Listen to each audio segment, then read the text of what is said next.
Hi అందరికీ, నేను మీ సుభాష్ని. వెల్కమ్ బ్యాక్ టు సుభాష్ని రెసిపీస్. ఈరోజు ఎంతో రుచికరమైన కజ్జికాయల్ని చేసి చూపించబోతున్నాను. కజ్జికాయలంటే ఇష్టపడని వారే ఉండరు కదా. ఈ కజ్జికాయలు సంక్రాంతి సమయంలో అండ్ అలాగే దీవాళీ సమయంలో ఎక్కువగా చేసుకుంటూ ఉంటాము. అంతే కాదండి, పిల్లలకి ఈ విధంగా చేసి ఇవ్వండి, స్నాక్స్ టైంలో చాలా ఇష్టంగా తింటారు. ఎక్కువగా మనం మైదా పిండితోనే కజ్జికాయలని చేస్తూ ఉంటాం కదా. బట్ ఇప్పుడు నేను ఇక్కడ వచ్చేసి గోధుమ పిండితో హెల్దీగా చూపించబోతున్నాను. లేట్ చేయకుండా కజ్జికాయలు ఎలా చేయాలో చూసేద్దాం. ముందుగా ఒక గిన్నె తీసుకొని ఈ విధంగా 2 కప్పుల వరకు ఆశీర్వాద ఆటానైతే వేసుకున్నాను. అదే విధంగా 1/2 కప్పు వరకు బొంబాయి రవ్వనైతే వేసుకోవాలి. అదే అండి, ఉప్మా చేస్తూ ఉంటాం కదా, ఉప్మా రవ్వనైతే తీసుకుంటే సరిపోతుంది. అదేవిధంగా ఒక చిన్న గరిటెతో నెయ్యినైతే వేసుకోవాల్సి ఉంటుంది. స్పూన్ల ప్రకారం చెప్పాలంటే 3 స్పూన్ల వరకు నెయ్యిని వేసుకోండి. 1/2 స్పూన్ వరకు ఈ విధంగా సాల్ట్ అయితే వేసుకొని మొత్తం పూర్తిగా కలిసేంత వరకు ఈ విధంగా కలుపుకోవాల్సి ఉంటుంది.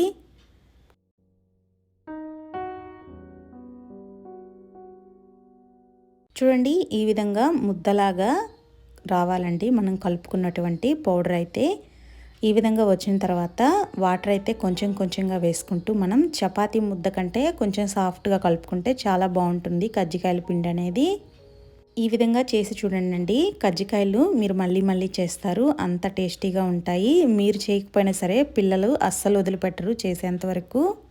సో చూడండి, ఈ విధంగా చపాతీ ముద్ద కంటే కొంచెం సాఫ్ట్గా అయితే కలుపుకోవాల్సి ఉంటుంది. అప్పుడే మనకి కజ్జికాయ లేయర్ అనేది చాలా క్రంచీగా టేస్టీగా ఉంటుంది. సో ఫైనల్గా మనకి పిండి అయితే రెడీ అయిపోయింది. ఈ పిండిని ఈ విధంగానే వదిలేసేద్దాం. ఈ లోపు మనం కజ్జికాయ లోపల స్టఫింగ్ అయితే రెడీ చేసుకోవాల్సి ఉంటుంది. ఒక చిన్నపాటి ఈ విధంగా డేక్షాన్ అయితే పెట్టుకుని 2 కప్పుల వరకు శనగలను అయితే వేసుకుంటున్నానండి. అదే పుట్నాల పప్పు అండి. 1/2 కప్పు వరకు ఈ విధంగా ఎండు కొబ్బరిని అయితే తీసుకొని ఉంచుకోవాలి. ఏ కప్పుతో అయితే మనం శనగలను తీసుకున్నామో అదే కప్పుతో 2 కప్పుల వరకు బెల్లాన్ని అయితే తీసుకోవాల్సి ఉంటుంది. ఇక్కడ నేను యాలకులను కూడా ఒక 8 వరకు తీసుకున్నాను. అదే అండి ఇలాచి. సో ఈ విధంగా రెడీ చేసి పెట్టుకోవాల్సి ఉంటుంది. ముందుగా యాలకులు, కొబ్బరి, శనగలను అయితే ముందుగా మిక్సీ పట్టుకొని రెడీగా ఉంచుకోవాల్సి ఉంటుంది. ఆ తరువాత మనం బెల్లాన్ని కూడా మిక్స్ చేసుకొని ఈ విధంగా మెత్తని పౌడర్ లాగా పట్టుకుంటే సరిపోతుందండి. మనకి స్టఫింగ్ అనేది అయితే రెడీ అయిపోతుంది. చూడండి, ముందుగా చెప్పుకున్నట్లే ముందుగా అయితే నేను శనగల్ని, కొబ్బరి, యాలకులను అయితే మిక్సీ పట్టుకున్నాను. ఈ విధంగా సగం పిండి వరకు ఉంచుకొని సగం పాటి బెల్లాన్ని అయితే వేసుకోండి. మిగతా బెల్లము ఈ విధంగా శనగల పౌడర్ని అయితే మరొకసారి మిక్సీ పట్టుకొని ఉంచుకోండి. లోపల స్టఫింగ్ అనేది కొంతమంది బొంబాయి రవ్వ, కొబ్బరి, చక్కెరను కూడా పెట్టుకుంటూ ఉంటారు. లేదంటే ఈ విధంగా కూడా పెట్టుకోవచ్చండి. స్టఫింగ్ అనేది మన ఇష్టం అండి. ఏ విధంగా చేసుకున్నా కజ్జికాయల టేస్ట్ అనేదండి చాలా బాగుంటుంది. ఈ విధంగా 2 సార్లు మిక్సీ పట్టుకున్నటువంటి పౌడర్ని మొత్తం ఒకే డేక్షాలో వేసి ఈ విధంగా మొత్తం పూర్తిగా కిందకి పైకి కలియబెట్టుకోవాల్సి ఉంటుంది. చూడండి, ఇక్కడ నేను చూపించిన విధంగా పిండి అనేది ఈ విధంగా ముద్దలాగా రావాలి. అప్పుడే మనకి బెల్లం అనేది సరిపోయినట్లు. లేదంటే బెల్లం అనేది సరిపోకపోతే మనకి ఈ విధంగా ముద్దలాగా అయితే రాదండి. లేదంటే కొంచెం బెల్లాన్ని అయితే యాడ్ చేసుకోవాల్సి ఉంటుంది. ఇక్కడ మెయిన్ వచ్చేసి కజ్జికాయల కోసం కజ్జికాయల పీట అయితే ఈ విధంగా రెడీ చేసుకొని ఉంచుకోవాలండి. ఇప్పుడు ముందుగా నానబెట్టుకున్నటువంటి కజ్జికాయ పిండిని అయితే ఈ విధంగా తీసి చూస్తూ ఉన్నాను. చూడండి, ఇంకా సాఫ్ట్గా రెడీ అయిపోయింది మనకి పిండి అనేది. ఈ పిండిని మనం చిన్న చిన్న ఉండలుగా రెడీ చేసుకోవాల్సి ఉంటుంది. అదే అండి, పూరీలు ఒత్తుకుండే సైజ్ అయితే సరిపోతుంది. సో ఫైనల్గా నేను ఈ విధంగా చిన్న చిన్న ఉండల్లాగా అయితే రెడీ చేసి పెట్టి ఉంచుకున్నాను. ఇప్పుడు చపాతీ చేసుకునేటటువంటి పీటనైతే తీసుకొని ఈ విధంగా కొంచెం పొడి పిండిని వేసుకుంటూ మనం చిన్న చిన్న పూరీల్లాగా ఒత్తుకోవాల్సి ఉంటుంది. ఇక్కడ నేను చూపించిన విధంగా 2 వైపులా లైట్గా పౌడర్ వేసుకుంటూ ఈ విధంగా చేసుకుంటే మనకి కజ్జికాయల పైన లేయర్ అనేది క్రిస్పీగా, క్రంచీగా చాలా టేస్టీగా ఉంటుంది. సో మనం ఇక్కడ బొంబాయి రవ్వ, అదేవిధంగా నెయ్యి, సాల్ట్ యాడ్ చేసుకున్నాం కదా, చాలా టేస్టీగా వస్తాయి కజ్జికాయలు కూడా. అంతేకాదండి, మనం ఇక్కడ మైదా అనేది అస్సలు యూస్ చేయలేదు కాబట్టి గోధుమ పిండితో చేసుకోవడం వల్ల ఆ రుచి కూడా మరింత పెరుగుతుంది. ఈ విధంగా పల్సాంగా చేసుకొని ఈ విధంగా ముందుగా చూపించినట్లు కజ్జికాయ పీట మీద అయితే ఈ చిన్న చిన్న పూరీల్లాగా ఒత్తుకున్నాం కదా మనం, ఈ విధంగా వేసుకుంటే సరిపోతుందండి. చూడండి, ఈ విధంగా పరుచుకొని మధ్యలో అయితే మనం ముందుగా రెడీ చేసి పెట్టుకున్నటువంటి పౌడర్ని అయితే ఈ విధంగా ఒక పెద్ద స్పూన్ వరకు వేసుకుంటూ ఉన్నాను. అదే మీరు స్పూన్స్ అయితే చిన్న స్పూన్స్ అయితే 2 స్పూన్ల వరకు వేసుకుంటే సరిపోతుందండి. కజ్జికాయ లోపల పౌడర్ ఎక్కువ పెడితే బయటకు వచ్చేస్తుందండి. మీరు చూసుకొని దాన్ని బట్టి వేసుకోవాల్సి ఉంటుంది. ఇక్కడ నేను తడి చేసుకుంటూ ఉన్నాను. చూడండి, ఈ విధంగా నేను చూపించినట్లు ఒక 2-3 సార్లు అయితే ఈ విధంగా లైట్గా ప్రెస్ చేస్తూ మనం కజ్జికాయనైతే రెడీ చేసుకోవాల్సి ఉంటుంది.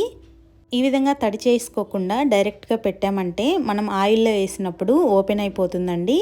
సో మీరు చూసుకుంటూ ఈ విధంగా లైట్గా నేను చూపించినట్లు వాటర్ని అయితే తడుపుకుంటూ ఇక్కడ నేను 2 ఒకేసారి ప్రెస్ చేసేసానండి. చూడండి, మనకి కజ్జికాయ షేప్ అనేది వస్తుంది. మిగతా పిండిని ఈ విధంగా స్పూన్ తోటి సపరేట్ చేసుకొని ఆ పిండి కూడా తర్వాత మనం మరో కజ్జికాయకి లేయర్గా అయితే యూజ్ అవుతుందండి. ఏమి వేస్ట్ అవ్వదు. సో నేను తిరిగి దాంట్లో వేసేసుకుంటూ ఉన్నాను. చూడండి, ఈ విధంగా గట్టిగా ప్రెస్ చేస్తే మనకి కజ్జికాయ షేప్ అనేది వస్తుంది. సో చూడండి ఎంత బాగా వచ్చిందో కజ్జికాయ షేప్ అనేది. ఈ విధంగా చేసుకుంటే సరిపోతుందండి. ఎంత రాని వారైనా సరే ఈజీగా చేసేసుకోవచ్చు ఇంట్లోనే ఈజీగా కజ్జికాయలు అనేవి. ఇక్కడ నేను ఎక్స్ట్రా ఉన్నటువంటి పిండిని అయితే ఈ విధంగా ప్రెస్ చేస్తూ ఉన్నాను. మీకు ఇక్కడ ఎక్స్ట్రాగా ఉంది పిండి అనుకుంటే నైఫ్ తోటి అటు ఇటు లైట్గా కట్ చేసుకోవచ్చు. ఇక్కడ నేను ఈ విధంగానే ఉంచేస్తూ ఉన్నాను. చూడండి, ఫైనల్గా నాకు కజ్జికాయలు అనేవి రెడీ అయిపోయాయి. ముందుగానే ఈ విధంగా రెడీ చేసి పెట్టుకోవాలండి, లేదంటే ఆయిల్ అనేది కాగిపోతూ ఉంటుంది, త్వరగా చేసుకోవాల్సి ఉంటుంది. అందుకోసమే ముందుగా అన్నీ చేసి పెట్టుకున్నాను నేను. ఇక్కడ నేను స్టవ్ ఆన్ చేసి కడాయి పెట్టుకొని డీప్ ఫ్రైకి సరిపడా ఆయిల్ని అయితే వేసుకున్నాను. ఆయిల్ అనేది కాగిందా లేదని లైట్గా కొంచెం పిండిని అయితే వేసుకున్నాను. ఆయిల్ అయితే కాగిపోయింది. ముందుగా మనం సిద్ధం చేసుకున్నటువంటి కజ్జికాయల్ని దీంట్లో అయితే వేసుకోవాల్సి ఉంటుంది. ఆయిల్ అనేది ఇప్పుడే కాగుతూ ఉంది కాబట్టి నేను 3 కజ్జికాయలను అయితే వేసుకున్నాను. చూడండి, కజ్జికాయలు అనేవి నీట్గా ఫ్రీగా ఈ విధంగా తేలియాడే విధంగా ఫ్రీగా ఉంటేనే మనకి కజ్జికాయలు అనేవి బాగా కుక్ అయిపోతాయి. సో ఈ విధంగా ఫస్ట్ ఆయే కాబట్టి నేను 3 అయితే వేసుకున్నాను. అదే సెకండ్ టైం అయితే 4-5 వేసుకున్నా సరిపోతుంది. ఆయిల్ అనేది ఇప్పుడే కాగుతూ ఉంది కాబట్టి 3 వేసుకున్నాను. సో చూడండి, పైకి కిందకి ఒక గరిటె తీసుకొని ఈ విధంగా నేను చూపించినట్లు కలుపుకోవాల్సి ఉంటుంది. ఈ విధంగా రొటేట్ చేసుకుంటూ అటు ఇటు ఈవెన్గా కుక్ చేసుకోవాల్సి ఉంటుంది. మంట అనేది హైలో అస్సలు పెట్టకూడదండి, మీడియంలోనే పెట్టుకొని కుక్ చేసుకోవాల్సి ఉంటుంది. ఈ కజ్జికాయల ప్రాసెస్ అనేది చాలా కష్టం అనుకుంటారు, బట్ ఇక్కడ నేను చూపించినట్లు చేసుకుంటే ఈజీగా చేసుకోవచ్చండి. కజ్జికాయలు చేసుకునేటప్పుడు ఫస్ట్ టైం చేస్తున్నట్లయితే కజ్జికాయల వీడియో అనేది 1-2-3 సార్లు చూస్తే మీకు ఆ ప్రాసెస్ అనేది ఈజీగా అర్థమవుతుంది. చూడండి, ఉడికే కొద్దీ కజ్జికాయ సైజు కూడా లైట్గా పెరుగుతూ ఉంది. సో ఈ విధంగా లైట్ గోల్డెన్ కలర్ వచ్చేంత వరకు ఈ విధంగా రొటేట్ చేసుకుంటూ కుక్ చేసుకోవాల్సి ఉంటుంది. అప్పుడే మనకి కజ్జికాయలు అనేవి క్రంచీగా టేస్టీగా వస్తాయి.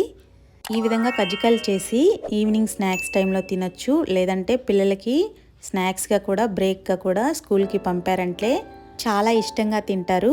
సో మొదటి వాయ అయితే వేసుకున్నాను. రెండో వాయ మీ అందరికీ అర్థమయ్యేందుకు మరొకసారి చూపిస్తూ ఉన్నాను. ఈ విధంగా చేసుకుంటే చాలండి, కజ్జికాయలు అనేవి ఎక్కడ క్రాక్ రాకుండా ఓపెన్ అవ్వకుండా చాలా ఈవెన్గా కుక్ అవుతాయి. సో చూడండి, సెకండ్ వాయిలో నేను 4 కజ్జికాయల వరకు వేసుకున్నాను. కజ్జికాయలు అనేవి ఈ విధంగా ఫ్రీగా మూవ్ అయ్యేటట్లు కుక్ అయ్యేటట్లు చూసుకోవాల్సి ఉంటుంది. మెయిన్ పాయింట్ అదేనండి. చూడండి, కజ్జికాయలు అనేవి ఎంత కలర్ఫుల్గా ఎంత బాగున్నాయో చూస్తుంటే నోరూరిపోతుంది కదా. కజ్జికాయలు అనేవి ఈ విధంగా చేసుకుంటే చాలండి, ఆ టేస్ట్ అనేది చాలా బాగుంటుంది. 1 మంత్ పాటైనా స్టోర్ చేసుకోవచ్చు. ఇంకెందుకు లేటు, మీరు కూడా తప్పకుండా ట్రై చేసి చూడండి. ఈ వీడియో మీ అందరికీ నచ్చిందని భావిస్తూ ఉన్నాను. లైక్ చేయండి, షేర్ చేయండి, తప్పకుండా కామెంట్ చేయండి. ఏమన్నా డౌట్ ఉంటే నేను రిప్లై ఇస్తాను. అంతేకాదండి, మన ఛానల్ బయోలో లింక్ అయితే ఉంటుంది. మరో ఛానల్ అయితే ఉందండి, ఆ ఛానల్ లింక్ అనేది బయోలో అయితే ఇస్తాను. తప్పకుండా క్లిక్ చేసి చూడండి. నా ప్రపంచం 2 అనే వీడియోస్ అయితే వస్తాయి. అందులో క్లాసికల్ వీడియోస్, వ్లాగ్స్ అన్నీ ఉంటాయి. తప్పకుండా విజిట్ చేయండి. మరో చక్కటి వీడియోతో మీ ముందుకు వస్తాను. Thank you for watching.